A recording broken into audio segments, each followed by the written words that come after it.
Bam, we're live. How come I only have one bar? Am I breaking up? I'm going to rework this whole. I do so many podcasts, I can't like actually tend to the studio. Although I think the audio is great.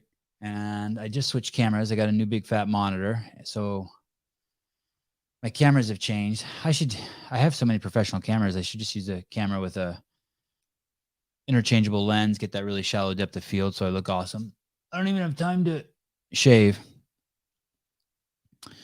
Tomorrow, I travel to a hotel for 8 days with the family. Maybe I should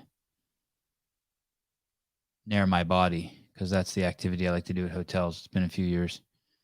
Am I killing myself if I do that?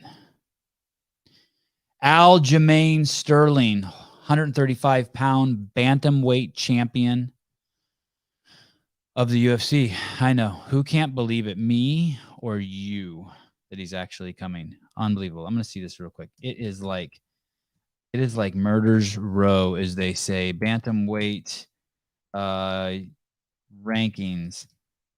UFC. Let's look at where this guy is. Bantamweight rankings, UFC. Bantamweight is 135 pounds. UFC rankings by division. Aljamain Sterling. Look at these dudes. For those of you who follow the UFC, it's nuts. How did they say his name? Piotr. When I wrote it down, I just write P-E-E-Oder. O-D-E-R. Piotr. We got Piotr Jan, TJ Dillashaw, Corey Sandhagen, Rob Font. Jose Aldo is fifth in that division. That's how stacked that division is. It's nuts. A guy named Merab Dvalishvili is sixth. Cody Garbrandt in seventh. Pedro Munoz in eighth. Marlon Moraes in ninth. Dominic Cruz in 10th. Marlon Vera in 11th. Frankie Edgar 13. Song Yadong. What a great name. God, I need to have him on the show. Song Yadong. I hear that name and I just assume he doesn't speak English. But if he does, that's better than Bjorgvin Carl Gudmundsson. Song Yadong. And then 10th is Cody Stamen. Isn't the guy with the fro in this division too? You guys know who I'm talking about? What's that guy? What's that kid's name? He's got like the Ronald McDonald hair. He's got a gazillion followers on Instagram. Sugar Mosley Sugar. He smokes a bunch of weed. I don't know how that works with being a UFC fighter. Aljamain, in his defense, emailed me a few minutes ago because he did not give me his phone number, which may be smart. Might be smart. Emailed me Sugar Sean. Yes, thank you, Brian. Sugar Sean. Sugan Sean. Aljamain, Sean O'Malley. Yes. He emailed me a few minutes ago saying he got in some last minute training and he might be as late as 6:05. Can you guys tell I'm nervous? Do I seem normal? Do I seem as normal as I did earlier today? I wasn't normal earlier today either. I'm trying not to eat past. Here's another issue I got going on. I'm trying not to eat past 5 or 6 p.m. every night now. I think it's going to have dramatic effects on me, but I've only been doing it a few days. And so like I panic around 4 and just stuff myself. So I just stuffed myself with turkey and cheese around 4 o'clock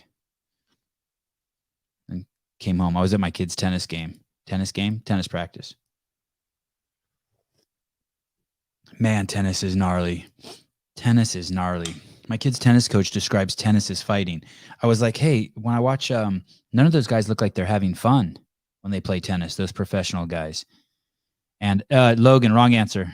Yes, a little nervous. Eat a dick, buddy. Eat a dick. Oh, you know what we should do before Aljamain comes on here? Logan, you should eat a dick. And, oh my goodness, I just threw away oh, there it is. Barbelljobs.com. Barbelljobs.com. Can you believe the show is a sponsor with 2 or 3 more coming in? Why wouldn't you sponsor this show? I can tell you why. If you are afraid of what other people might think and you are going to walk that balancing act, that line, that high wire That tightrope where no integrity exists, you may not want to sponsor this show. And you might just not agree with me. Although it's kind of weird not to agree with 2 + 2 is 4. Don't drink coffee. You'll be peeing in no time. I try not, I can't, Brian, I can't pee when I have guests like this. I can't pee. Are any of you listening, old school CrossFitters? You know who's coming over to my house tonight in an hour and a half? You guys will never believe this. Fitness Lonnie. Dorian. You guys know who that is? Anyone know who that is? He is now a monastic monk. He's basically been sitting under a tree for, I don't know, 7, 8 years. I've talked to him once or twice. And he was in Brazil doing his monastic monking. And he's coming over tonight. He just got back from Brazil. I was a few minutes behind tuning in and found myself rewinding the stream so I can hear, bam, we're live. Brilliant. Good. Well, it's all I got. It's all the marketing we got. Bam, I'm live. Except I got these dudes, Will and Caleb. Can you guys believe like the little clips and sub clips and little Instagram posts? It's almost like this is like a real podcast now. It's nuts. We got sponsor. I got to figure out what I'm going to do with the little bit of cash they gave us. I got to pay those guys, right? I got to pay the guys. I got to just invest all that money into making the show bigger and better. Are you going to do a live pod? Man, I'd like to. I'd love to. If you don't know who Fitness Lonnie is, you should Google him. It's awesome that he's coming back into town. Oh shit, you guys, there he is. No one make a move and scare him. Won't scare away the champ. It's nuts. Aljamain, hi, Sevan. Sevan, nice to meet you. Nice to meet you, dude. I'm going to take down the shameless plug of my sponsor. Ah, there you are. And I'm going to fix your name so it is your Instagram handle, which is Funkmaster MMA. No underscores or any of that silly shit? Nope. I managed to get it before any of the trolls got to take it. Funkmaster MMA. How's that? Is that pretty? Money. Awesome. Dude, this list of guys, this pile of dudes that you sit on top of is nuts. Insane. Piotr, TJ, Corey, Rob. You got Jose Aldo at 5th. That's like, no, thank you. Marab, Cody, Pedro Munoz, Marlon Moraes, Dominic Cruz at 10th. Yikes. I mean, Marlon Vera, Frankie Edgar, and then that other guy's in there. Way down at the bottom, just like hiding in case you get knocked out of the rankings. They got that fucking Ronald McDonald dude, Sean O'Malley. Yeah. You get knocked out of the top 15 and go down there and he beats the fuck out of you. Yeah. It's crazy. Not you. I'm just saying. Rhetorical. This division is so deep, man. I keep trying to tell people I think this is the most stacked and talent-rich division in terms of skill, not just like name value, in terms of skill. When you see guys who don't have the popularity, but you see them fight and you're like, who is this guy? You know, so I'm super impressed. And just like sometimes I step back and I get to look at what I've done is watch some of my old fights. And I'm like, man, I've come a very long way and I battled through a gauntlet just to even get here, despite how the belt was won or whatever. But to just get that shot alone, not a lot of guys get that opportunity. And to say that I've been able to do that, it's an accomplishment in its own right. How would I describe myself? I watch UFC every Saturday. I watched a couple Contender Series when I have the guys on the show from the Contender Series. I've watched the Ultimate Fighter. I don't think I've watched a full season of it, but I already spend 3 hours a week watching. It's like, right? Yeah. It's like Saturday I sit down and I watch the UFC, and I've been doing that for and you know what? I still feel like a noob, and I've been doing it 7 years. You know, probably right as GSP was leaving the sport, right? Like I missed that era. Right? Okay. Yeah. So probably 7, 8 years, 9 years, right? He's been out for that long. He's been out for a good while. I know he made that comeback. What was that? 2017, maybe 16 or 17. The Michael Bisping thing. Yeah, and then that one off, and then disappeared back into the shadow realm again. Right. But, yeah. I came in right as Jose Aldo they were saying he was the greatest living. He was a lightweight, right? Oh, featherweight of all time. Okay. And maybe he was the only champ the featherweight division had ever had. Was that? And that's That is correct until Conor McGregor beat him, and then Max Holloway came into the picture. First, it was Jose Aldo, Conor McGregor. Jose won the belt again after Conor vacated, and then or they stripped him, I should say. And then Max Holloway came to the picture, beat Jose Aldo. Now you have Volkanovski, who's the champ. yeah. Wow. You know your stuff. My point is this. I've never, ever seen an illegal blow as bad at not even half as bad as the one that happened to you. So when you say no matter how you won it, it's like maybe it sucks for you, but that dude couldn't have won it either. Yeah, You can't. So I got to be in the top 1% of UFC fans. I buy every single UFC. I watch every Saturday. I'm disappointed the Saturdays they don't have it, and I've never seen an illegal shot like that ever. And I saw the Anthony Smith one, right? It's a joke of a comparison. Right.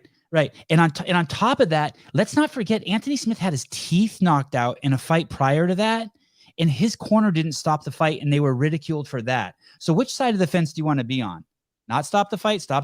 And the doctor should have fucking said, when the doctor saw what Piotr did to you, do you mind if I call him Peter? I don't care. Okay. When the doctor saw what Peter did to you, they should have just stopped the fight. Like why the fuck is it up to the guy who got kneed to decide? It's just nuts. It's nuts. I do think sorry to cut you off. No, cut me off. I do think when you give the fighter the opportunity to make that decision every single time in a situation like that, and again, I don't think there's ever been a situation where a guy was that blatantly fouled, and then people were wondering if this guy is going to get up and continue to fight like it's a Rocky movie or something like that. I'm like, dude, this is real life. Like shots like that really do actual damage. You can't just, no matter how many times you get hit, how many times you can get hit and keep going forward. It doesn't quite work that way all the time, you know? So for me, I just think sometimes the doctors and the refs need to make an executive decision a little bit faster in a situation like that. Yes. If you give it to the fighter, if he gave me the opportunity, I would have waited all 5 minutes and try to stall out as many more seconds after that to try to continue. That's what I would have done because it was the honorary thing to do. But in hindsight, man, I thank God that the ref stopped the fight because shots like that can kill people, especially when you don't see them, you know? So, and even if it doesn't kill you, it could do some serious damage. And after that, man, I threw up a bit after that fight when I got back home to the house. And you did, huh? Yeah. So people were saying you're faking a concussion. I'm like, no. How do you fake a concussion? There is no thing that you can do to prove that you have a concussion from like a test. So people thought because I got cleared from the hospital, I got cleared for no bleeding on my brain. So that does not clear me of a concussion, you know. So people tend to think that they could play doctor, and it's fascinating. So did you see the video of the doctor, by the way? Of the doctor? Which doctor? The one that was in the fight? There's a video of that has on YouTube with 500,000 views, and there's a doctor who basically says, "Hey, man, like the right thing happened here. Like there's no right thing happened. This was absolutely should not have gone on." I know what you're talking about. Is the guy he did like a breakdown of what a concussion is and that type of thing? I think it was something like that. I don't remember. Maybe he's a petite little dude, little white dude. Petite, yep. Black hair. And it's kind of clickbaity, like he's going to talk shit about you, but then he doesn't talk any shit about you. He actually supports you. I was waiting for that. I'm like, this motherfucker. And then I'm like, oh, okay, cool. It's cool to see that people with an actual brain understand what's going on. And anyone that I know who's in the health field industry, they're like, dude, that was like insane. And the fact that they know that the fact that people wanted me to fight right after that is insane. And I get that some people are mad that what happened in the aftermath of the fight, but they keep forgetting the aftermath happened because every time I explained what happened, I was getting ridiculed for faking an injury and faking a concussion or acting. I'm like, so you guys want to keep downplaying what actually happened in the fight and the what caused the fight to stop, I should say.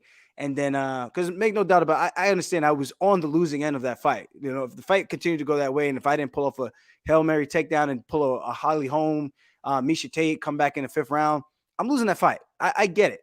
But the fact of the matter is, if I'm defending what happened in the sequence of what happened and people are asking me what happened or the fight got stopped, You ask me a question and I answer it in the honest opinion that I could answer it.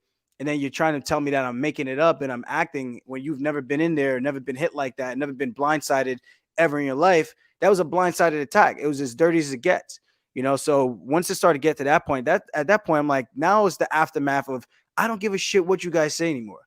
I'm gonna say what I want to say. I'm gonna get you guys emotionally charged up. I'm gonna trigger everybody that I can by saying little things here and there just to get the conversation going and just to get them mad. While I'm over here laughing, twiddling my thumbs, laughing at what I'm about to write because I know it's gonna cause an uproar. I don't care, man.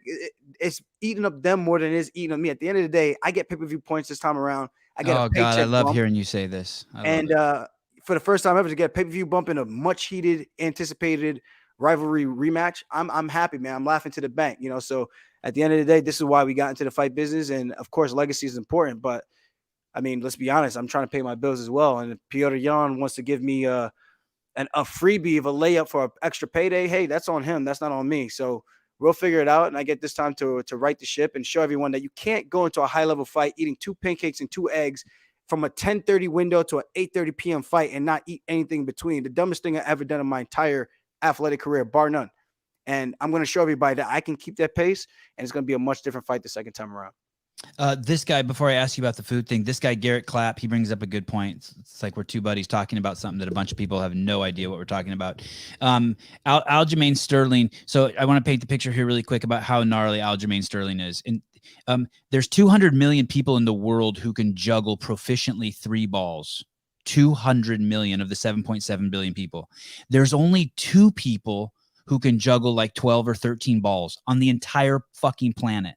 This guy, Aljamain Sterling, sits at the very, very, very top of the planet of the one thing that we all should have some proficiency in, and that's fighting. And he does it inside of a cage with other guys at the very, very top with the people who can only juggle 12 and 13 balls. It's fucking nuts. Okay, so him and the other guy who can juggle 13 balls were locked into a cage together.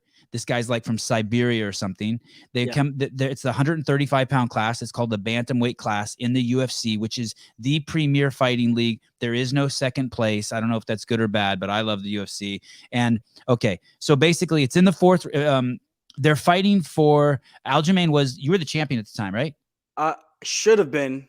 The guy got a whatever. He was the champ at the time. Right. I'm sorry. You're right. Sorry. He was the champ at the time. Peter Yan was the champ. I'm getting my timelines confused. And he's now the interim champ, right? With that Corey Sandhagen fight. Yeah. Yep. Okay. So this guy, Peter Yan, is the champ and Aljamain is the challenger. And they go in there and it's the 4th round. And Aljamain, can you tell us what happened that was illegal that made it so you ended up winning the fight? So within the rule set that they tell us, they remind us of every time in the back room before we go out there to fight. And sometimes they remind you when you're in the fight, whether or not an opponent is down. If you're down, if you have 1 palm weight bearing on the mat, you're considered a down opponent. 3 points of contact. You're 2 feet, that's 2 points. I put a fist down, that's 3 points. I put 2 hands down, that's 4 points. If I put an elbow down or a knee down, that's considered an extra point. So anytime an opponent has 3 points of contact down, you're considered a down opponent, and you are no longer able to knee a down opponent to the head. You're no longer able to kick a down opponent to the head. And that's the rule set that we agree by.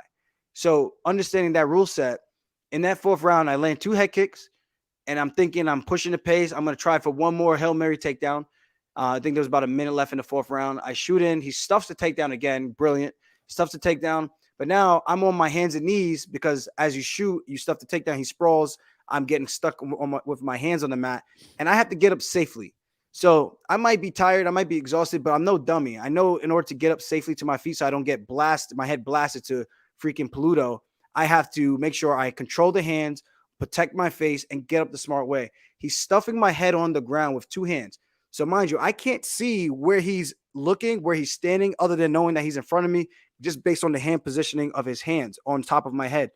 So as I control his hands trying to pull them off, I think his corner said only punch. One corner said kick. Instead of him just looking over to the side like any small person, and the ref told him probably be about 6-7 seconds before he threw the illegal knee that I was a down opponent.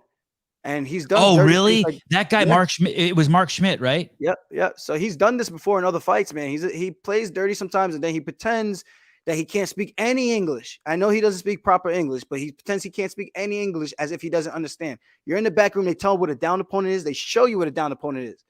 He tells you down opponent. So I'm Wait, pretty sure he's smart enough to understand. He's the champion of the weight class. You should know the rules that you've been fighting for and fighting under for such a long period of time. so You know? Mark Schmidt, I never heard this version. So Mark Schmidt, you're on the ground, and Mark Schmidt says, "What's he down? say?" He's down. Yeah, and that's the thing. Don't knee him, don't kick him. Yep.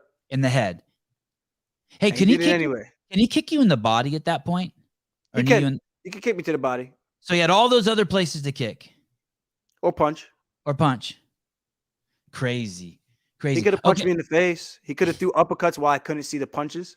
He could have did anything, but he decided to throw the most devastating strike that you can't really defend against, because one, if in my mind I'm thinking I'm safe here, I got to figure out a safe way to get up to my feet. Some people say you were stalling the fight. I'm like, it's not stalling the fight if I'm using fight tactical skills to get back up within the rule set in a safe way. If you want me to just stand up and get kicked in the head regardless and just get knocked out, okay, but it's great. Irrelevant, Aljamain. It's irrelevant if it's stall tactic. It's your fight. You can do whatever you want. I get this. I understand this. But I've even had some other professional fighters say the same thing, like Demetrius Johnson. And unfortunately for him, he fights for ONE FC, where strikes to a head on a down opponent is legal. And he got kneed right to the face because he tried to rush to get up and got blasted and got knocked out. And that's the difference between the rule set. At least one, you know the rule set. The other, he knows the rule set as well.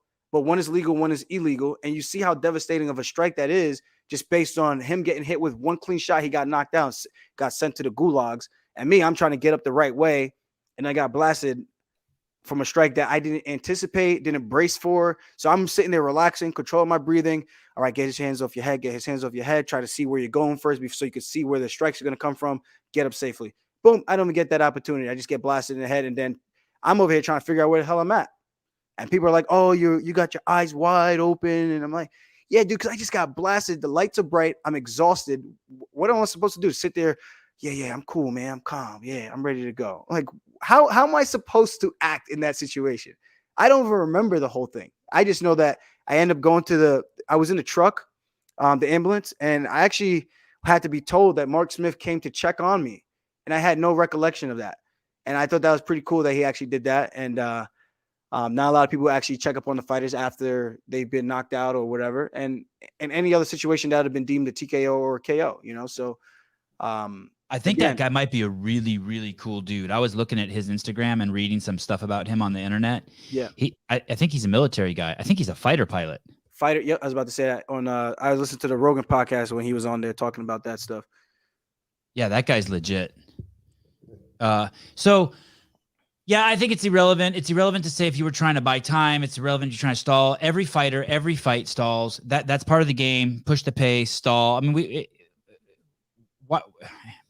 anyway, I found it just ridiculous because if you flip the script and you say, and you would have got up and then he would have, let's say, won the fight, then people would have said, well, he didn't win. That's not fair that he won because he punched a guy out who was stumbling around and half conscious.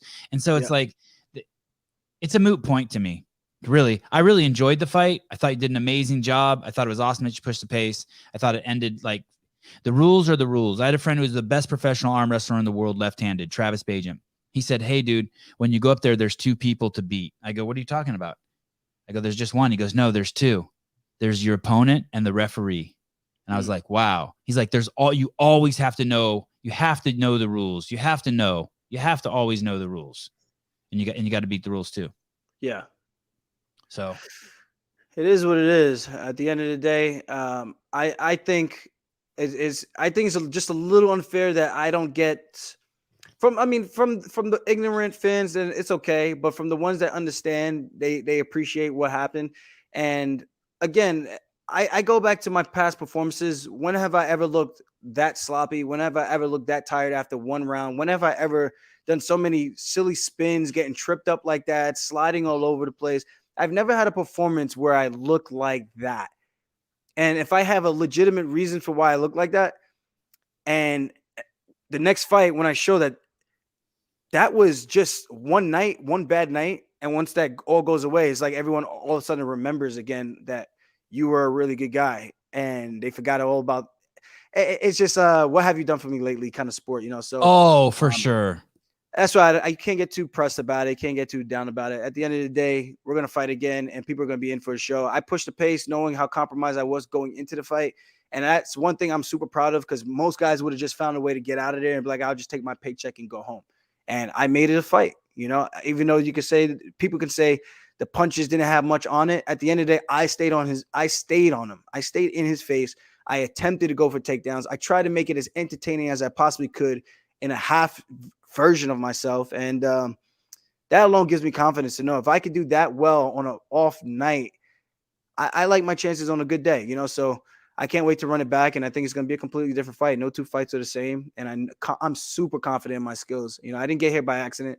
I didn't get a handout to get to a title shot. And I'm not saying Pedian's not good. He's a badass, but I can't wait to beat the badass down. Yeah. This guy, Dylan Val, he's an, can you, I don't know if you can see this. He gave $20. He is a broke ass fighter, and he always gives money to the show. He just had his first fight. He's got his next fight in January. Thanks, Dylan. You're awesome. And I have a Congrats. whole bunch of different people on here, not just fighters, mostly not fighters. I try to get one guy from the UFC every week, but it's mostly other people. But this guy's awesome, Dylan. Thank you. Aljamain, where were you born? Long Island, New York. And when your parents brought you home from the hospital, I know you have a shitload of siblings, and I got to hear like some stories. Like, so they bring you home from the hospital, and how many were your parents still married at the time when they brought you home from the hospital? I have a very extended and broken family, in the sense of I think we're a lot closer now, but growing up we were pretty dysfunctional. And I think that's pretty common in like Caribbean households, at least the ones that I've known. My dad was married with my brother's mom. When they got divorced, my dad and my mom got married. And then there's about three other, or maybe four other baby mothers in the picture. So it's a pretty wide family, you know. So Is it normal? Is it like just ugly American projection to project onto that's like not normal? You know, like some people be like, "Wow, the Mormons have 5 wives. That's fucking crazy." But like, I'm sure from the outside, people are like, "These fucking Americans, they get fucking married once at 18 and stay with the same chick and dude for 50 years." I mean, is it normal in if we went back to your parents are both Jamaican? yep. Is Yep. that normal in Jamaica? Is that culturally normal? Well, so when you say um dysfunctional, is it dysfunctional from the American viewpoint, or you're just saying, yeah, period, I don't give a fuck, it's dysfunctional? from the American viewpoint, is it's dysfunctional. I don't know what's right or wrong. I think everyone's entitled to their own choice, you know, so I don't pass judgment on anybody, you know, whether or not you want to have one, you want to have two, you want to be like the Muslims and have up to four. That's whatever makes you happy, you know. So yeah, my dad has had a lot of women in his day, and he's got a lot of them knocked up. So I have a very big family. I think I have about 20 or 21 siblings at this point. So it's a pretty big family. And in terms of full, I have 7 full brothers and sisters. And then my mom's side alone, she has 10 kids. Just my mom. She has 10 kids on her own. So your mom and dad had 7 kids together? 8, including me. Eight, right? And you guys all lived in the same apartment or house? My side, yes. With my full side, yes. And then some of my half brothers and sisters, I think at the most we might have had like 14 or 15 living in the house at a time. Uh, it was a pretty chaotic but fun time. Yeah. So how many bedrooms do you guys just pile in together? Like, I have 3 little boys, 7 years old and 2 4-year-olds, and they've been sleeping in the same bed since the day they were born. And I'm just like wondering, but sometimes I think, oh shit, what if all 3 of them want computers at the same time? That's 10 grand. Yeah. What if all 3 want cars at the same time? Yeah. What if they all want Honda Civics at the same time? I'm out 150 grand by the time they drive. Like, how am I going to do that? So what happens in a house with that many kids? Do you do Christmas? We did. Religion was a very shifty thing in our household. So depending on the time period, things sometimes it would change. Like we did a lot when we were like in elementary school. Then when we got older, when we moved in with my dad, things started to change a little bit. Not as much traditional Christmas with like the whole Christmas tree. I think we did it for a couple of years, then it kind of changed. Um, so yes and no, uh, but it was never anything like my dad was a very um, complicated man. We still butt heads to till this day, probably I would say. But I understand a lot of things he did, and even though I don't agree with a lot of it, and it caused the friction between us and just the kids growing up, he kind of pitted us against each other a lot, and kind of made us, instead of us being close brothers and sisters, we kind of had it out for each other, or trying to get the other one in trouble, or trying to beat the other one up, and all because that's just the way he kind of raised us. He might say different, but I'm like, dude, you raised us to be against each other, and that's kind of why the family is the way that it is today. But outside of that, I mean, Christmas was good and bad. We had some good times, we had some bad times. Like whenever I try to reflect and think back to what it was like growing up, I don't have a lot of like great positive memories to go like, oh, remember when we did this? Because I kind of like blocked all of it out. I almost feel like so. Um, Because it's it a, was it, that bad, because it was that fucked up. see, my perspective might be completely different from my brothers and sisters, you know. Right. But in the back of my mind, like I felt like it wasn't that memorable. I mean, sometimes my dad would give us money to go shopping, and that would probably be the most memorable thing that I could remember. There wasn't no like, oh, I remember my dad did this or took us this place or like something like that. I don't have those kind of memories, you know. So it's kind of a shame, and I hope that when I have my kids, it's gonna be completely different, you know. Because when I hear other people talk about certain things like that, and they actually can remember in detail what things were like, I'm like, man, I got nothing. I got nothing to contribute to this story. And how old are you now? 32. Was there ever a time when you were like you talk about it so openly? You know, most people don't have 10 siblings, let alone 21 siblings. And you Yeah. talk about it so openly. Was there ever a time when you were like, "Hey, I'm not going to talk about this. I'm embarrassed about this. I'm ashamed of this. I'm going to hide this." No, I've always been like an open book, man. I think that's one of the one things that the fans did gravitate about. Like the one thing the fans gravitated to me about was because I was such an open and honest guy. I feel like um a lot of things I would post and talk about on whether it was Facebook or Twitter or Instagram would be super relatable. And I think that's the one thing that people really, really liked about me, that I was willing to talk about. And I still am still willing to talk about a lot of things, and sharing some of those things that people might find difficulty in. Because at the end of the day, I feel like we're all human. We all go through some stuff. Like even now, people might think I might have the most perfect life, but there's days I wake up and I'm so stressed out with some of the things that I got to take care of. And I'm like, man, I got to figure out how I'm going to make this work. I got to figure out how I'm going to make this happen. And you would think that everything's all sunshine and rainbows over here, but it's not, you know. And I think that's one of the things that people really do appreciate about me. So I was never really ashamed of talking about my family. I know one thing, like even with my fiance, she wants to make sure we don't repeat that cycle, and that's one of the things I told her too. Is like I don't want to do the same thing. You know, I want to change the revolving door and have things a little bit different. I want my kids to have both their parents in their lives and go to their events and stuff like that, and actually be there, like physically there, not just like here's some money, go do what you want to do kind of thing, or like that's cool and all, but there's no relationship there, you know. It's just like anybody can do that. And I think the difference is the emotional investment, spiritual, and and you know, yeah, I think that's all important. And by the way, I didn't mean to say, I want to be super clear about this. I didn't mean to say it as if there was a reason to be ashamed, but if you have 21 siblings, or if you have a nose that's bigger than all the other kids, sometimes you try to hide that shit because you don't fit in. You know what I mean? It's not that you should be ashamed, but you're like, man, I'm gonna wear a mask today to hide this nose because it doesn't work, or I'm not letting anyone know I have 21 siblings because everyone else only has two. Yeah, it was always a good talking point. Like people were always fascinated by that because they're like how, like your mom. I'm like, no, no, not just my mom, but you know, I just in total. There's just a lot of us. So people were always wondering and curious about how that worked, and like the sleeping arrangements. Like we didn't have our own rooms. We had bunk beds and we slept in the same beds with each other, and we would fight. We would fight for the remote. We'll fight for the one computer that we had. We'll fight to get on the house phone to call our girlfriend or our crush and happen to say, hello, good night. Can I please speak to so and so? Like kids these days would never understand like what that was like in terms of that era of growing up. And I like those type of things I can actually remember and appreciate. So uh, I guess those are the very few like little positives. Nah, I don't want to say positive, but things that I can remember and weren't like bad memories altogether, you know?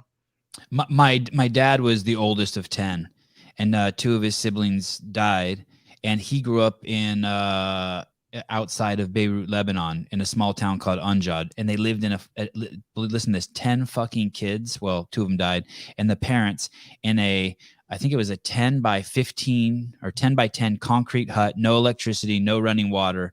That's where he was raised. And the outhouse, the bathroom was like, 15, 20 feet away. And he resented the shit out of my granddad, his dad, because he kept my grandmother pregnant all the time. He said, like after watching my grandmother give birth to 10 kids, he's like, hey man, that's like just ridiculous to put a woman under that much duress.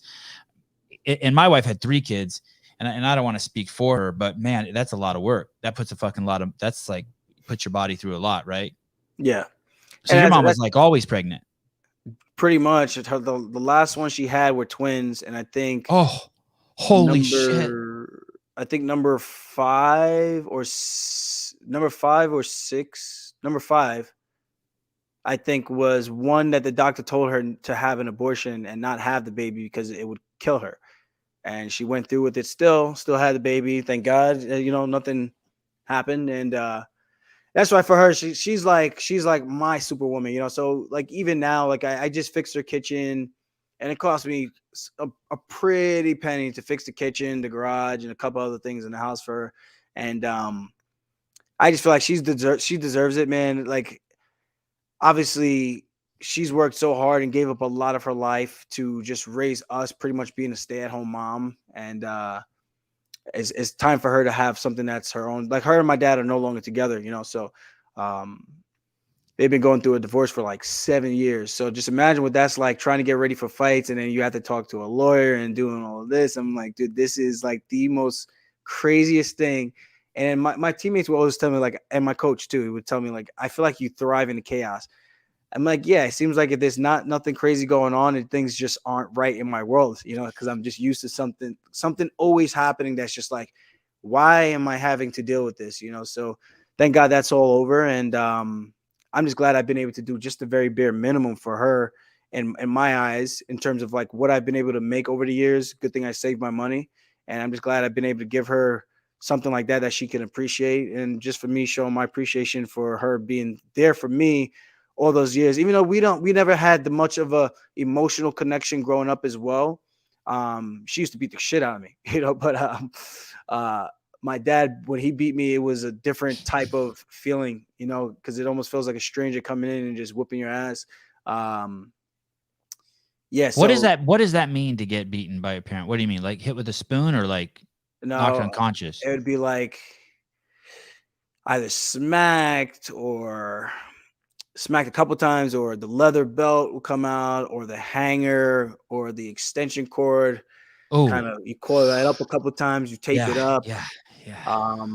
You ever, the cable wires that run through your walls into your TV in the old school Yep, days? yep. Those, Coaxial. they would tape that up. And brooms, uh, like little tree things. Like we've got.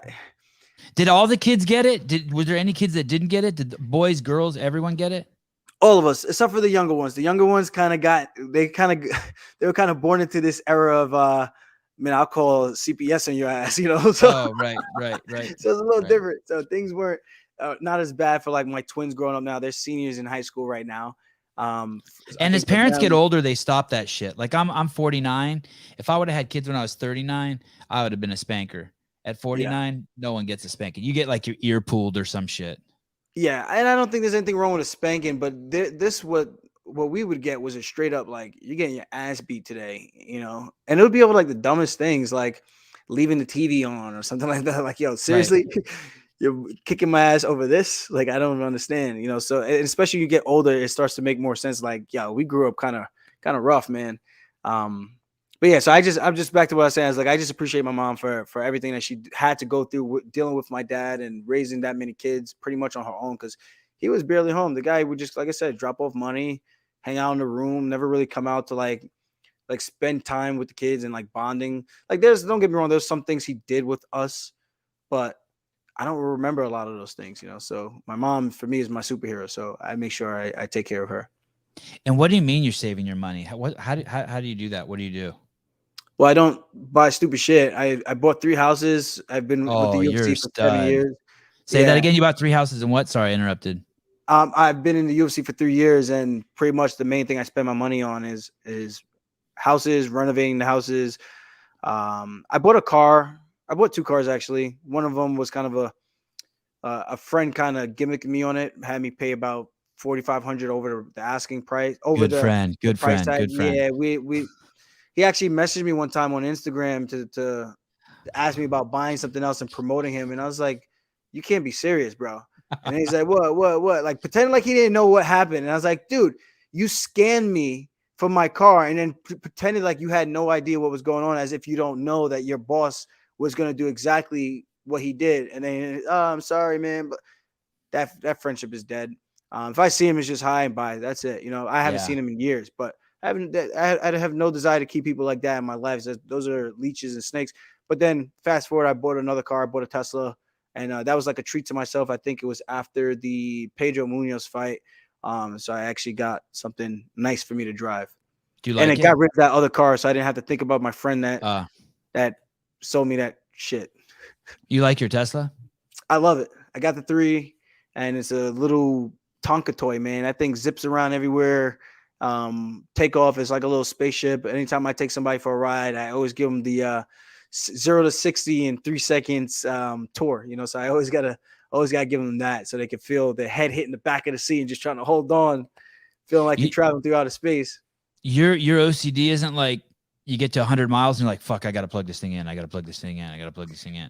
Yeah, but I usually only do that like after I like give it a fresh charge. For the most part, I drive it pretty regularly now. Like in the beginning, it was just like, nah, I gotta go here really quick. I gotta go here really quick, zip around the corner. But I take pretty good care of it now. But I mean, you're never worried that you're going to run out. You're chill. You know your routine. You're never like, oh shit, I'm going to run out of a charge, or I got to plug this thing in, or oh, fuck, I forgot to plug it in.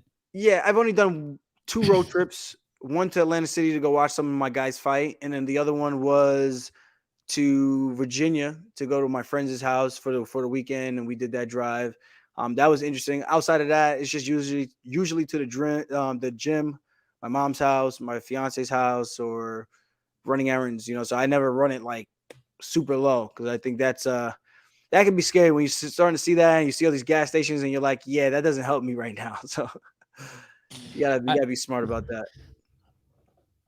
I'll tell you, for me, I had a 15-year really good run in life financially, and I did the exact same thing you did. I basically bought every cent I had. I put into houses, and then shit hit the fan a couple years ago, and if I didn't have now I have houses that are paid for. And people were like, oh, you don't need to pay your houses off. Get as many houses as you can. I'm like, nah, I'm going to pay the mortgage twice a month. And I did that for all my houses and they paid off really quickly. And Yeah, now shit hit the fan and I have 3 little kids, but I got rent. I got rent money. I collect rent yeah. money. And I can't tell you how happy it makes me to hear you say that. Yeah. Houses are It's an asset, man. If you do it the right way, it's a huge asset. crazy. And you know who else I think has done a good job with that? Do you know James Krause? I was right about to say that. He's the man. He's killing it right now. I had him on the show, and man, he just seems solid as a fucking rock. You know him? You're friends with him? I'm friends with him. Where did we train? We trained out when I fought Rafael Sunsao in 2017 in Denver, Colorado. I went out to Factory X, and he came out there, and that's when I met him. We rolled, I think, once or twice, and he was really shocked by my grappling. And ever since then, we always stayed in contact, and he asked me a couple of things and just about the grappling. And when I found out that he was into real estate, I was like, dude, this is freaking amazing. And we were talking about it at the PI randomly one time. And then I overheard, my real estate ears started tingling, the senses. And we started talking about it. We exchanged numbers and we were supposed to do something, but then COVID started. And then I ran into a little bit of a tax situation. And this was one of those things I talk about. It's like, I thought I was doing really, really well with my money management. And then when I bought the Tesla, for some reason, the way I had it in my head, I was like, oh, this is going to be a write-off. I don't have to worry about it. And then I did it completely wrong in my head. And I still had to pay taxes on the money that I spent, not realizing like I don't get that deduction right away. So that kind of put me in a little bit of a hole, and I had to refinance my house. So this is just like some of my little issues that I had to figure out how to troubleshoot and how to get around some of these things so I don't end up own crazy back pay and taxes and keep myself current. And it's super easy to do that when you get large lump sums of money, and you got to try to budget it and manage it yourself and understand what is tax deductible for your LLC, your S corp or C corp, whatever you do have, Yep. and trying to just do things the right way. So we never got to get anything going on that. I'm hoping after this next fight I could do hopefully 2 properties. I got a real estate guy out here who's from Long Island, been living out here in Vegas for about 10, 12 years now, I think. And he sold me my house. He sold my Rob his house like right down the block from me. And I'm hoping that we could get a couple of properties out here because he makes really good cash flow on a monthly basis. And I'm trying to get in on that. That's what it's all about, man. I didn't bust my ass to have all these surgeries, neck surgery, and have my body decrepit and beaten up and have nothing to show for it, So I want to make sure when I get out that I don't have to go back to working. And there's nothing wrong with this, going back to working a regular 9-to-5 job, even though I have a degree, but I don't want to have to go back to a schedule like being forced to do it. If I do it, it's because I want to do it. You know what I mean? So I think that's what it's all about, being able to have those options, open up these doors through the success of being in a sport like this that can be, man, it could take a serious toll on you. And I've seen a lot of guys get chewed up and spit out by the machine. And you got to make sure that you're doing right by yourself because no one else is going to look out for number one like you are. So sometimes people don't have the right people in the air. And I hope a lot more of these fighters are starting to get a little bit more educated on that. Aljamain, what is your stance? What is your stance on things on the man? I want to try to say this without being biased at all, and I have such strong opinions on the subject that it's hard for me to present it in a fair way.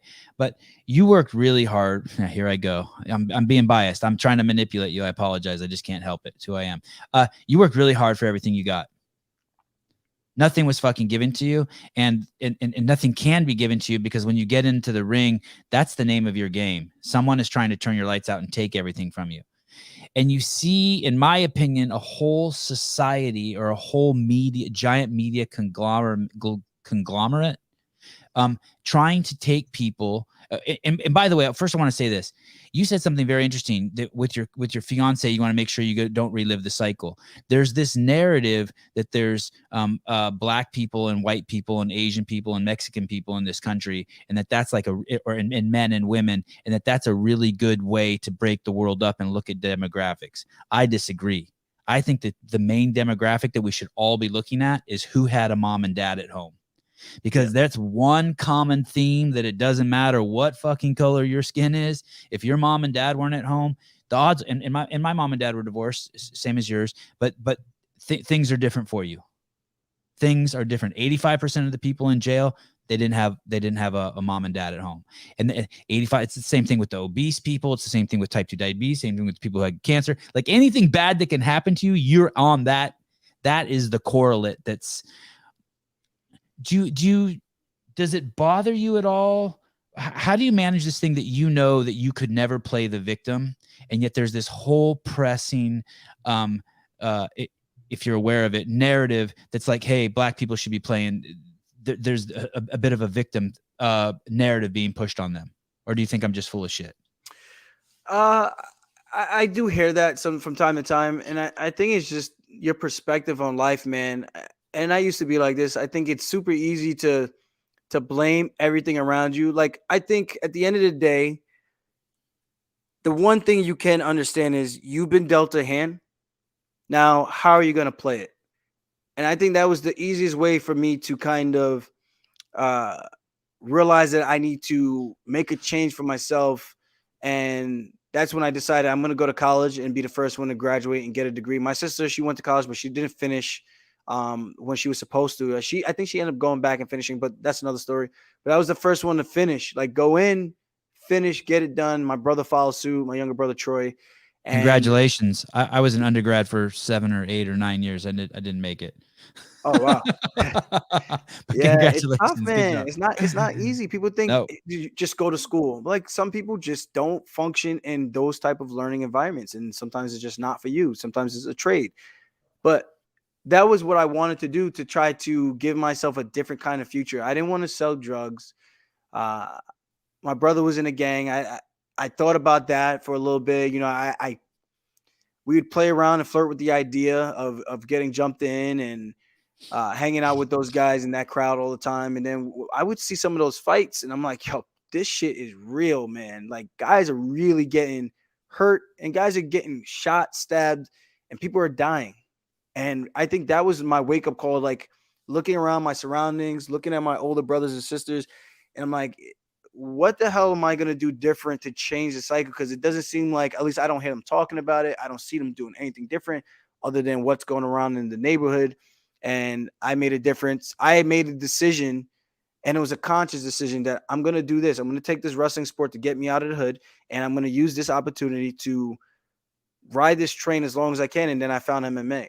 So in terms of like just black folks playing the victim, I think Not it's even black folks playing the victim, but that narrative being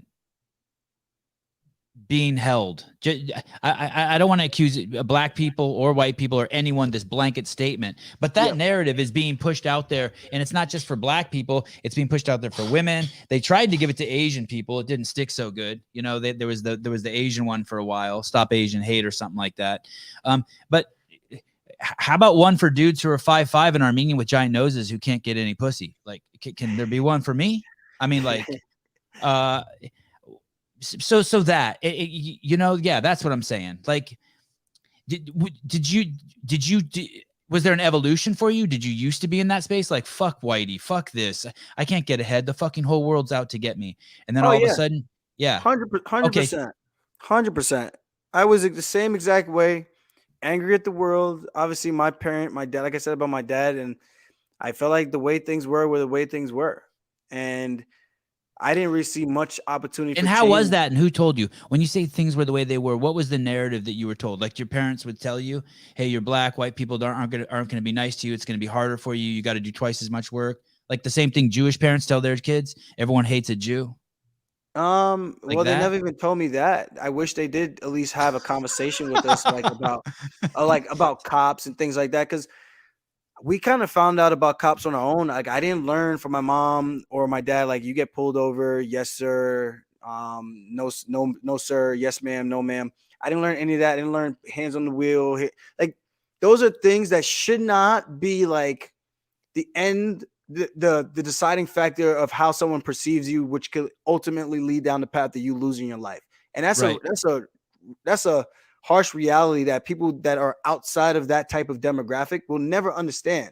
And then it's so easy for people like that to go, well, you should have known better, or you should have not resisted. And I'm like, Yeah, I was taught all people, that, by the way. That shit you said, yeah, that was beat into my head. but people don't realize it's like the way we grew up. We didn't. It's just not. You don't learn that.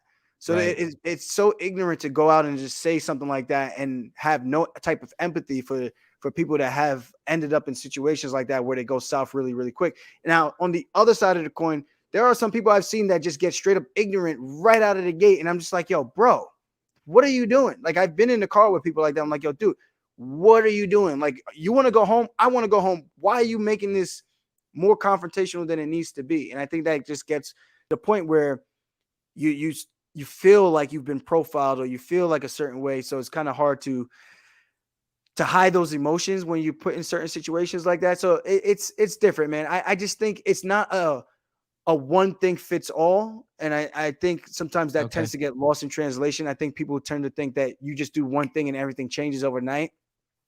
This is a systematic thing that can't be resolved by just, hey man, if you had both parents, things would have been so different. Sometimes you have both parents and things just aren't as good still. You know, so And look at you and me. We didn't necessarily. Well, I mean, both my mom and dad were around, but your parents weren't both always around. At least your dad. And look at you.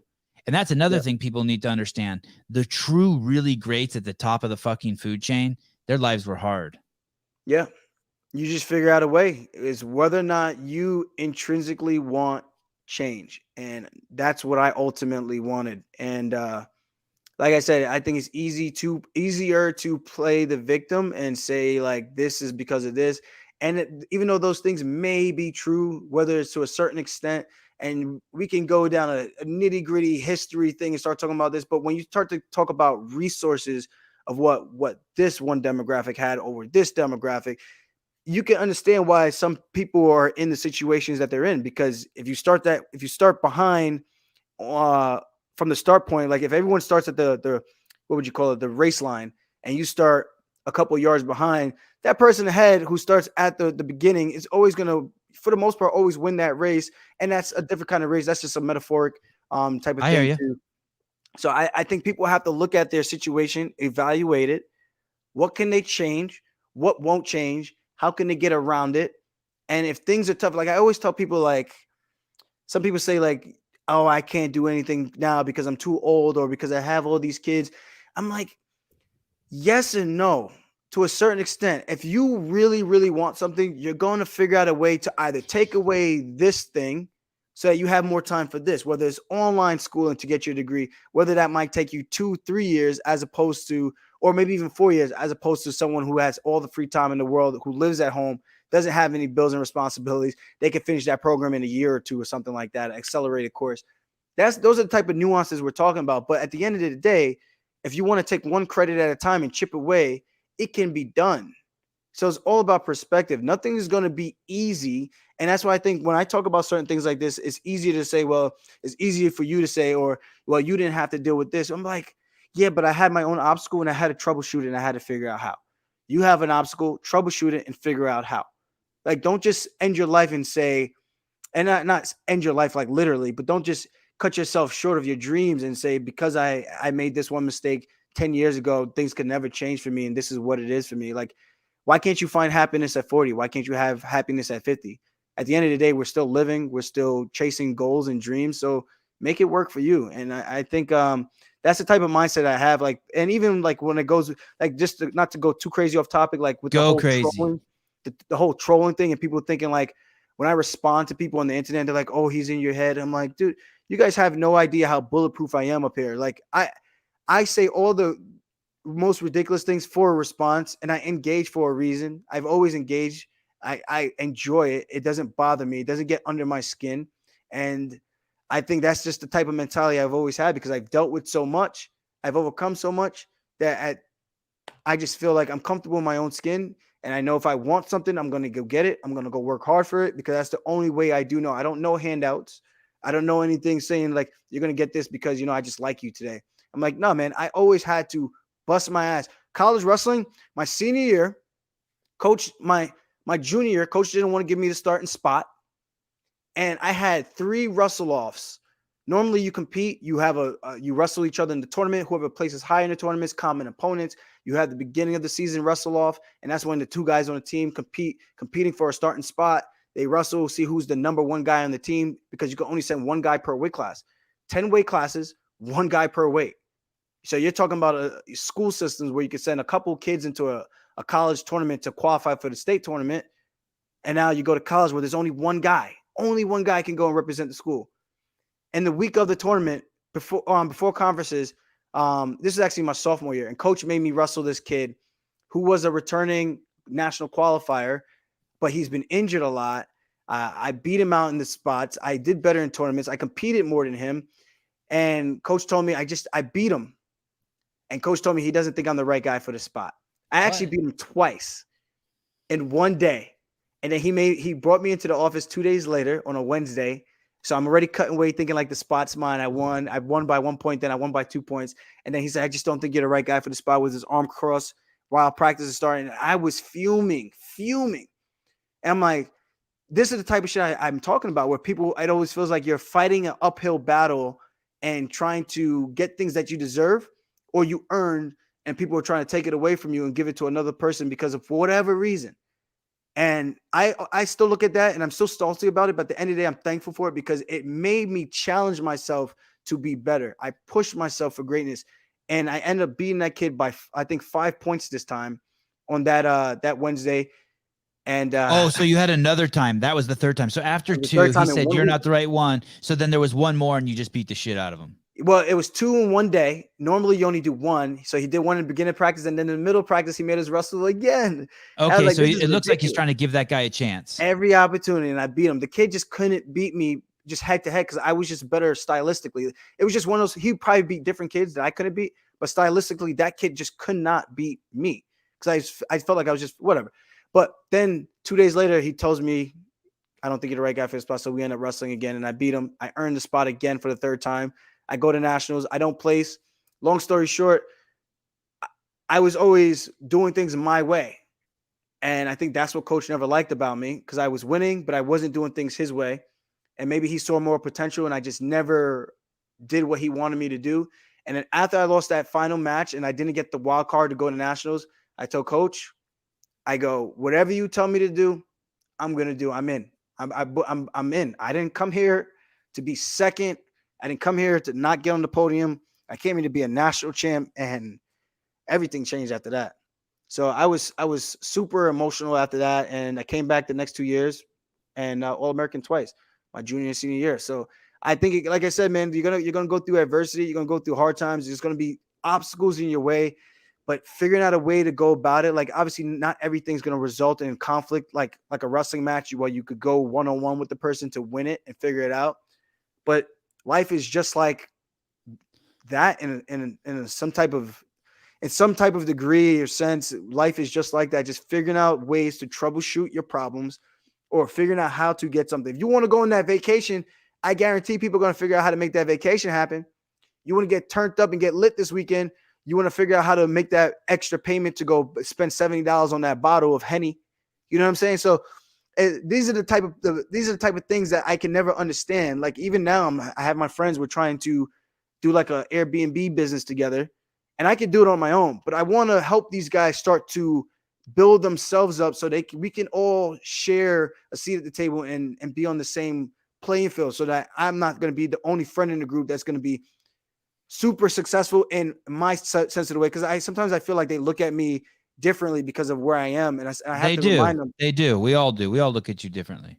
And I have to tell them, like, dude, treat me like the same fucking knucklehead kid that you remember from middle school and high school. Talk shit to me. Keep me humble. Don't make me feel like I'm like the man. I don't want to feel like the man around you guys. I talk to you guys because it makes me feel human. Like I feel normal around you guys. I don't feel like people are looking at me in this type of pedestal where it's like I gotta uphold some type of image. Like, yeah, when I talk to you guys in this group chat, yeah, I want to shoot the shit and have a good time, man. But at the same time, I do understand time is money. We got to be elevating ourselves. I want to help them elevate.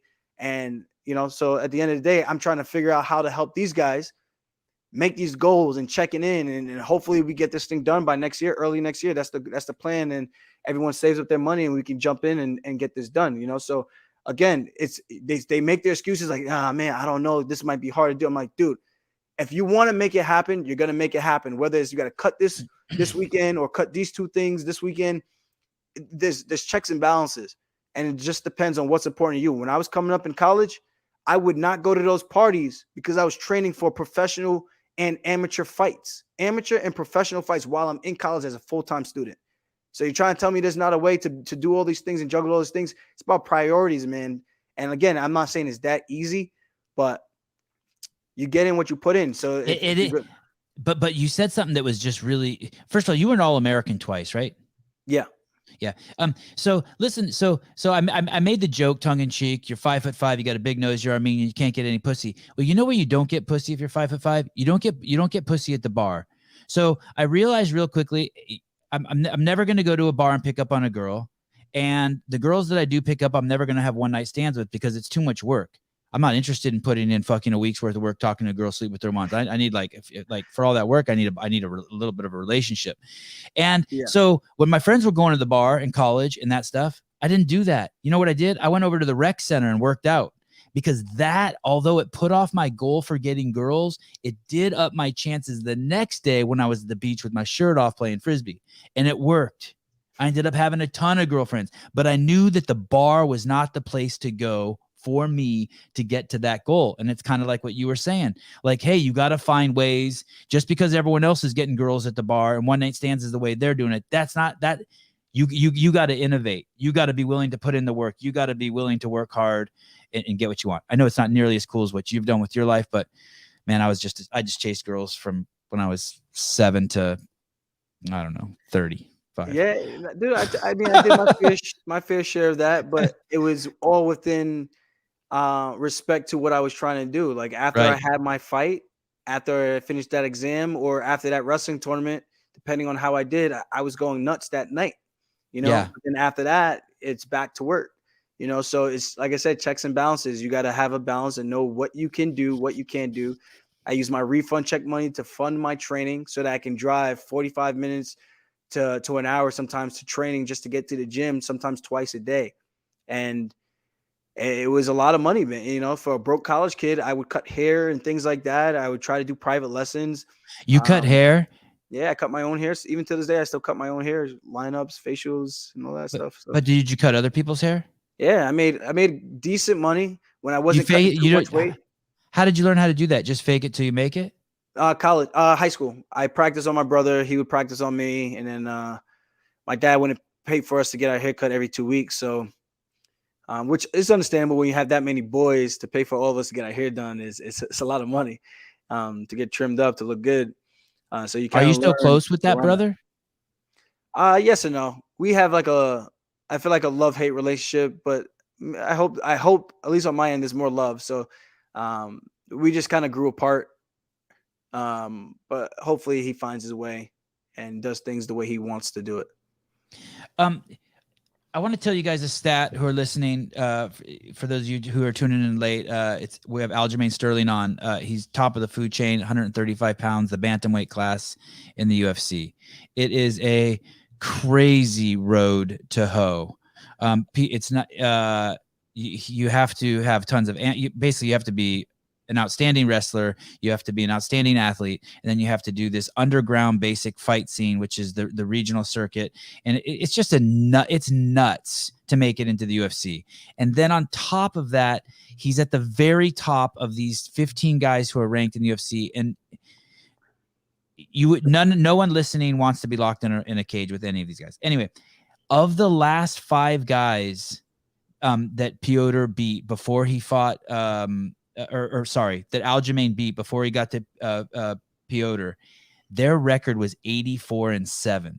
So the 5 guys he fought prior to fighting for the championship and winning, their record was 84-7. That is nuts. That is nuts. By the way, I wish I could remember the guy's name I took that stat from. There's a I don't know what ethnicity he is. I don't know if he's Asian or what. He's got long hair and he made this like 14-minute video about you on the internet, and it's got like all your accolades. It's really Yeah, cool. I had to check that out. In 2017, did you debate retiring? I never heard it come out of your mouth, but I read it somewhere that you were debating retiring in 2017. No, Not true. that might have been like 2015 because I couldn't get a fight, and I fought my third UFC fight. I fought Takeya Mizugaki, who was ranked 6th in the world at the time. I submitted him in the 3rd round from the bottom with the arm triangle choke, and from there, it's like I just couldn't get a fight. It took really, really long to get a fight, and every time I was just asking, I just wanted to stay busy. I didn't want to fight a ranked opponent. I was supposed to fight Manny Gambirian. He pulled out, and I wanted to do it kind of like what O'Malley's doing, like just build up the highlight reels, get more experience, fight these guys who aren't really super dangerous, so I could kind of get my feet wet in the striking department. I learned how to strike on the job, in terms like I knew how to strike, but I learned more comfortability in the octagon throughout the years of me competing. I didn't really Man, you're good at learn it. in the room, because in the room I would just wrestle everybody down. So in the fights, I kind of got my licks coming up and learned how to get a little bit more comfortable in my own skin with the small gloves, learning that my chin could hold up. I could take a shot, try not to take too many of them, but you can take a shot, and learning how to trust that.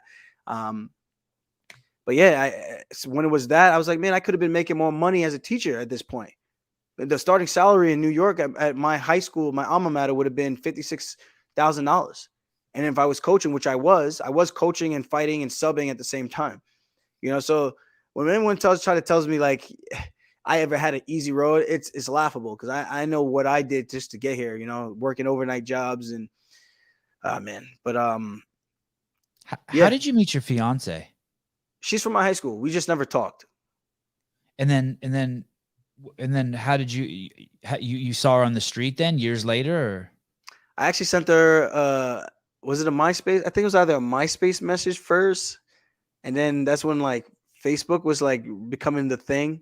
I don't know whatever happened to Tom. Tom's, he just disappeared from MySpace. Tom just left. He just left. Who's Tom? Was that the owner of MySpace? Yeah. Oh, I don't even remember MySpace. Yeah, and we were talking, and she was interested in my amateur fights, and I sent her videos, and she actually had like conversation with me, and I thought like, all right, this girl's cool, because any other girl was just like kind of like I don't want to say airhead, but it was just like not the most intellectual conversation, and she actually brought some substance to the table, and not because she was talking about me, but in terms of everything we talked about. So I actually felt like we connected, and from there, like, my chasing of girls after fights, it kind of went down and down, because we were starting to talk, and then eventually we became official in, like, I think it was 2011. Oh, wow. Yeah, so Wow. we were with each other for about 10 years before we got engaged this past January. Wow. Relationships aren't easy. 10 years, man. That's impressive. A lot of ups and downs, man. I'm talking peaks and valleys. Yeah. It's worth it though, right? I hope so. I Yeah. mean, It I feels guess like that's every all fight you perspective. get through, it makes the relationship richer. I think I agree with that. I would agree with that 100%. I think you get to a new level of understanding and appreciation for each other, because she's done a lot for me, man, along the way, and I know I've done a lot for her along the way as well. Especially in the beginning when I was a broke kid coming from college, just had surgery. I wasn't working. My friends would be going out. I didn't have money to go out. She would offer to pay for me to go out and things like that. And I just, as a man, I told her, like, one time we got into an argument because I told her, I was like, I can't take your fucking money. Like, I'm not taking your money as a man. I'm supposed to be, if anything, I'm supposed to be taking care of you. That's just how I felt, you know? Uh-huh. Mhm. Not saying like she couldn't be independent, but I just didn't feel right as a man to have the female like paying for my nights out and shit like that. I was like, dude, that's kind of, I just felt like I would be a complete loser in my book if I allowed that to happen. My if it makes you feel any different, when I'm 49, I met my wife when I was, I don't know, 23, super long courting period. But anyway, I was homeless at the time. I was homeless for a couple years, and then Oh, wow. we basically started dating when I was living in my car, and now I'm 49 and rich. And she stayed with me through the whole fucking thing. And I was living at her house, living on her couch, growing Yeah, weed in her closet. yeah. Yeah. And now, and she made it. I mean, but like you, man, she saw it. Like I wasn't fucking around. I was a hard worker. I wasn't into drug. I was fucking grinding. You know what I mean? I was a man on a mission, not Yeah. wrestling. I wish nothing that cool. Um, what do I got here? Do you like doing the show with Ariel Hawani? Um, yes and What? no. I use it for what it is and Okay. promotional basis. I think his style of journalism, and he may feel however he feels about this, but this is how I feel. And I think a lot of fighters feel the same way. I think sometimes his way of getting a headline or a story is a little I don't want to say childish, but it's a little it's almost like an instigator in high school that you just that kid you just don't like who does that. So I use it for what it is, knowing that that's what he's going to do. So for the most part, I kind of tend to have my answers semi pre-planned of like kind of what I want to say. Okay. And at first, when I was on the regional scene, I would listen to his show and I'd be like, yeah, this guy's an asshole, man. Like he's kind of like saying things in a way where it's like trying to like evoke emotion and make it like a negative thing. And I get it. He's getting you to talk and be a little bit more vocal, and that's cool. There's nothing wrong with that. But I think sometimes it comes off a little bit mischievous. Mischievous a little bit, where it's just like, yeah, you're. I know what you're doing, Ariel, and I'm just not gonna take the bait right now, kind of thing. So um, I don't know if he's a guy that I would ever like hang out with and have a beer with. I don't know. I don't know. He seemed. I don't know. I don't know what our relationship really is outside of the fighting landscape. Like at the end of the day, none of these media guys are my friends. At least I don't think so. There's only been one guy I actually hung out with, and that was Oscar, and that was in London. We did a whole thing, and he was actually cool. Got to know him a bit, and like really, really hung out with him. I've hung out with the other guys playing some golf and before, but for the most part, Oscar was the only guy who does like the Mac life. Um, Super down to earth, super chill, but oh yeah, I hung out with the schmo too. I didn't. Yeah, that was a good time. But yeah, you gotta be cautious because sometimes I feel like you might think that, and people got. I think people forget that fighters are people, and we tend to forget that we have emotions too, and we're not just like super hardcore 24/7. Like we get emotional, man. We get angry. We get like triggered, and I think sometimes people forget that, and they think you could kind of just say whatever you want to say and think like even when I do my podcast, like I try to be very conscious of how I say things, unless I'm drunk and I'm just talking shit. But I always make sure I give a disclaimer kind of thing. But at the end of the day, I don't ever want to say something that I know would annoy me if someone said where I feel like I'm going to approach this person if I see them in person, So I try to be very professional in that regard Uh, because that's just not my style. Because I know if someone did it to me, I would be pretty um irate about it, So that's kind of how I feel about Ariel. Like he might be a good guy or a great guy. I don't know. But from his journalism standpoint, he gets the scoop on things and he breaks the news. That's always cool. But I don't, like I said, I don't know if he was a guy I would go hang out with and have a beer with because I just feel like it wouldn't be real. I don't know. It wouldn't be like well, a real that relationship. that's what was in that. What's interesting about him. So I respect him the fact that he clawed his way to the top. Right. Hmm. There's no doubt he's probably the hardest working dude in the biz.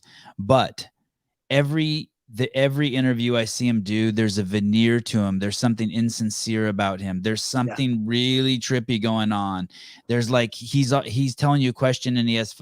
I it's hard for me to put a finger on, but I do respect, and basically he's the only game in town too. I mean, even with the UFC fucking with him, even with ESPN fucking on him, the guy's still thriving, right?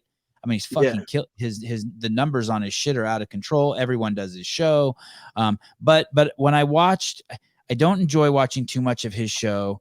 I really don't watch it at all. But when I did watch his show with you, and I was like, oh man, there's just something not authentic about this guy. And I don't know what it is, but hard work. There's no doubt he's working hard, right? Yeah. Yeah. And I can't knock him for that part, Yeah, like you me said. neither. But it's just like you said, it just comes off like I don't know. And for me, I tend to keep my circle with people that I feel I can trust outside of the fight game, because it's one thing to Smart. be cool with people when you're in the spotlight and everyone wants to be around or they want to come with you to training and they want to do this and they're kind of using you for this and using you for that. But when the lights go dim, like who's going to really be around? And Right. that's, I Right. always keep that in the back of my mind with anyone I build a relationship with because I always have to ask myself, and even sometimes I'm with my friends and I ask people like, what do you think about this guy? Like, like what's your honest opinion? And just to make sure like I'm not getting like the wrong vibes or projecting what I think they might be about, and I could be completely wrong.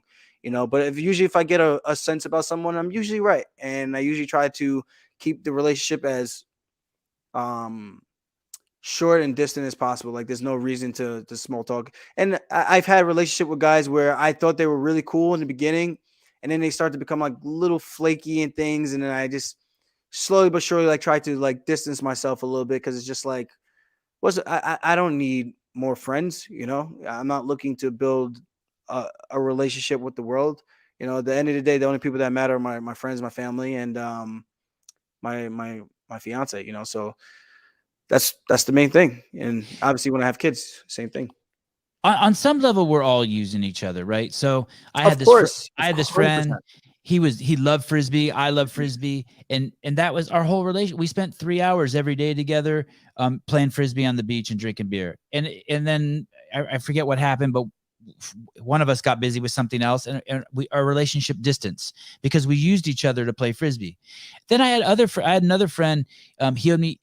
I'd front him a bunch of weed. He'd sold the weed. He owed me $4,000 for it. He told me, "Hey, come down to my house and pick up the $4,000." I said, "Yeah, okay, cool." 2 months go by, and I go, "Hey, I'm coming down to your house," because he lived like 4 hours away. He said, "Come on down and pick up or I said, "Hey, I'm coming down to pick up the money." He goes, "Dude, I don't got your money anymore. I told you to come by 2 months ago." I'm like, "Where is it?" He goes, "I use it to pay my rent." I'm like, "Okay." And I had to make a decision. Like, this is someone I was friends with for 10 years. I can't just throw the relationship away. But the next time he wanted me to front him some weed, I go, "Hey, dude, I can't front you weed." Like, I know it was partially my fault. You told me to come down there. I shouldn't have left $4,000 with you for 2 months. Like, I get that. Yeah, You know what I mean? yeah. And we were kids, right? We were in our 20s. And so there, it's just, It's yeah, waves. It's yeah, waves, yeah, man. yeah. I gotta, People, on some levels, I get it. You gotta like evaluate, like, and I had a roommate who was a heroin addict in college, and it was like, if you left your bike unlocked at the house, this motherfucker was gonna steal it, and like, you just knew. And then you come home and your bike's gone. You're like, "Where's my bike?" And he's fucking nodding off on the couch, and you're like, "God damn, my bike's in your veins right now." And it's like, shit. But yeah. but I wouldn't hate those guys. But you're right. You kind of gotta like navigate distance, figure out.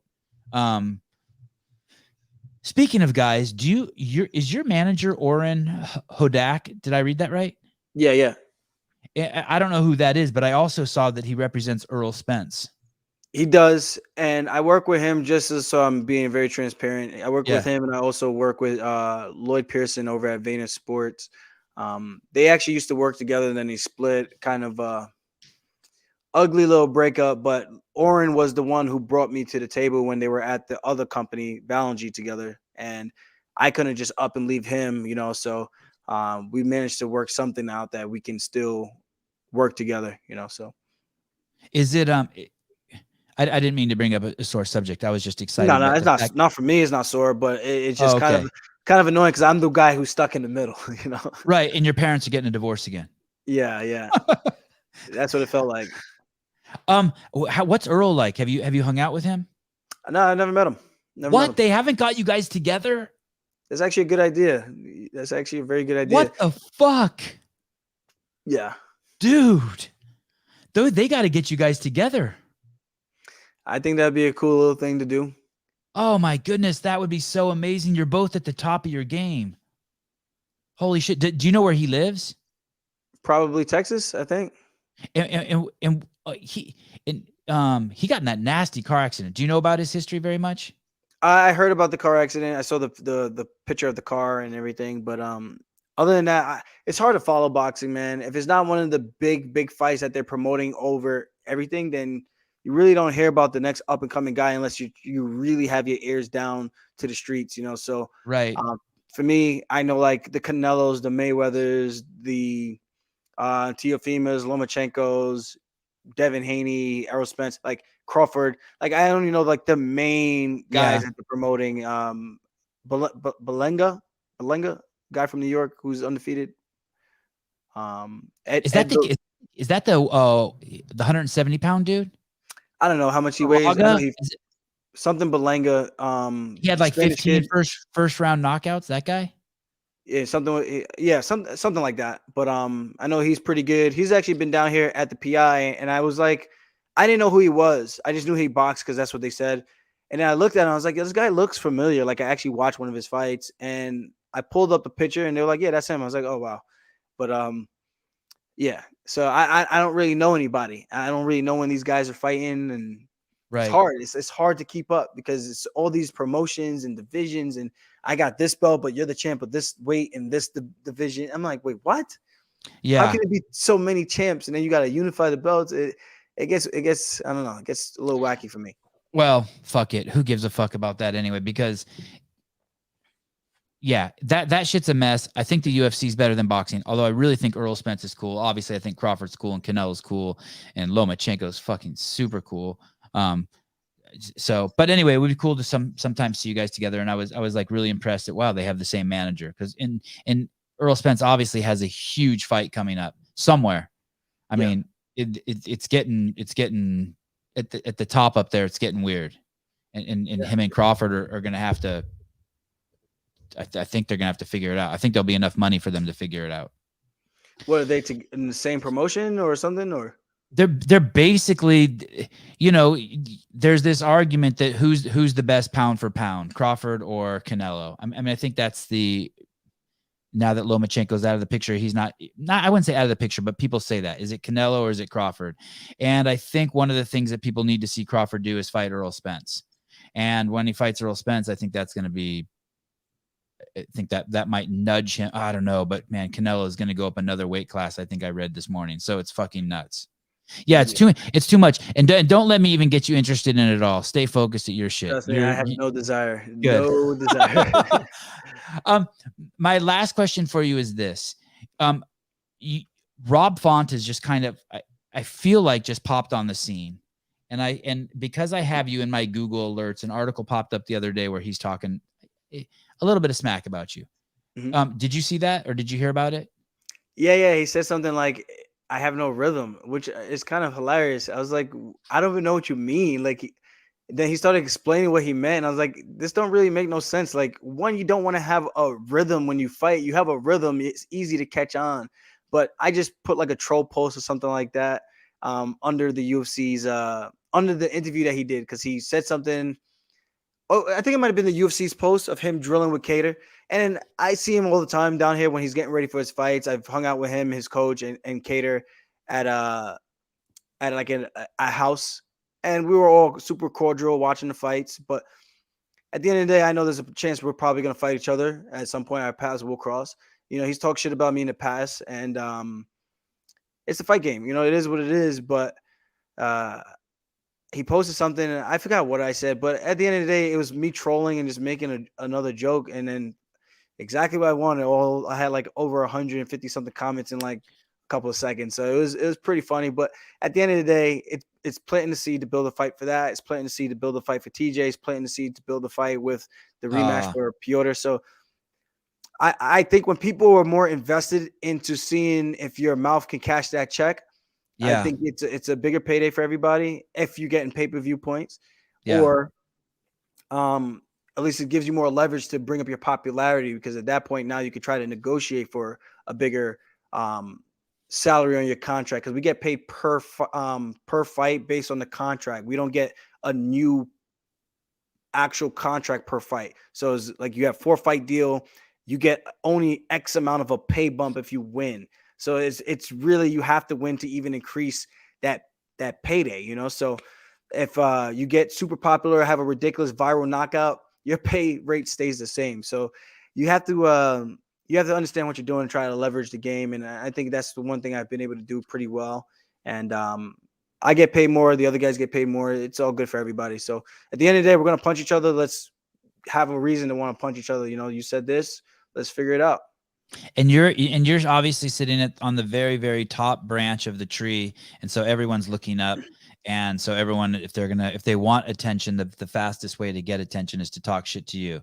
And I guess all they want is you to yell their name from the top, right? So if I'm the 10th ranked guy and I talk shit about you, no one will hear it until you say something back. So then I guess you decide whether you want to. They're like, they're over here, I'm talking shit about you, Aljamain, will you please yell back at me so I can put on 1,000 followers? And it makes sense. Do you have a fight? Do you have a date for the fight? They said February or March. I'm just waiting for confirmation on the location. So I don't know what's going on. I was supposed to find out today via the matchmaker, but hopefully when I turn my phone on, I have some type of direction. So I'm just trying to plan out my training camp. Today was like the official start day, and we're going to ease our way into it. I actually had my very first sparring. Well, not today. Yesterday was. I had my very first sparring today, and I had to wear the face bar to protect my stitches. So I pulled the nose bar down so it protects my mouth. But then you can't see anything that's coming underneath, So it's a very dangerous way to spar with guys that are throwing front kicks or they're throwing head kicks, because it's harder to see those strikes that are you're blindsided because this is pretty much your window that you're fighting with, so you can't see nothing down here. Um, but yeah, day 2 of training camp, and for me, what am I? If it's February 19th, I'm about 12 weeks out from this Saturday, so I'm just getting myself ready to go, and I can't wait, man. I'm excited. I'm super confident in my skills and ability, man. I didn't get here by accident. I know what I can do, and I know what I've done to people outside of my weight class. So people think that this Piotr guy is a demon in the cage, and I can't wait to exercise him. And Aldo and Sandhagen might be on the undercard. Well, it depends on who wins between Aldo and Font. Right. Oh, right. Okay. I thought I saw it being advertised. Have you heard anyone else who would be on your card with you? No, I haven't. Okay.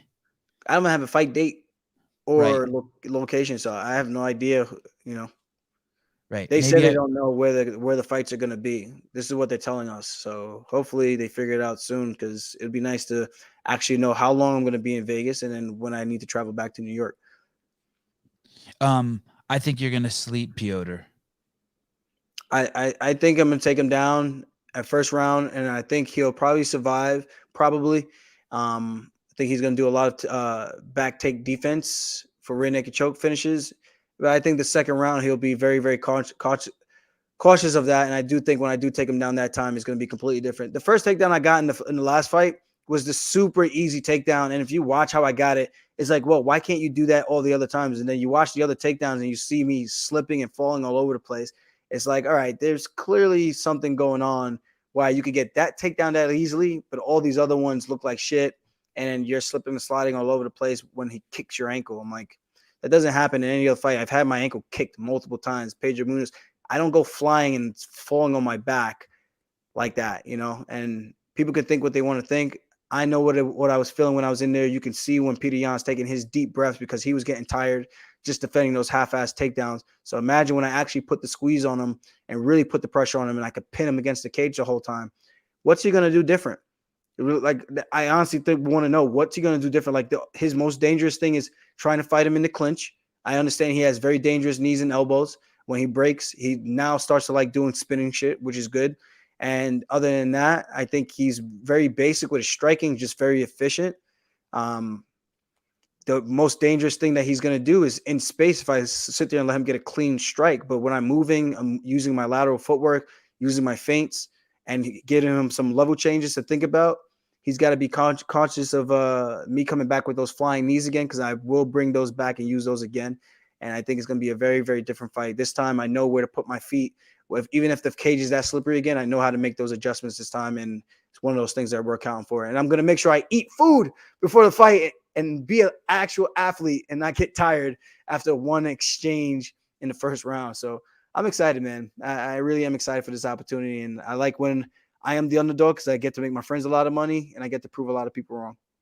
Yeah, you guys are also very clearly the two best in the field. So that's also really cool. So when you do win, it's not like I mean, you beat the best.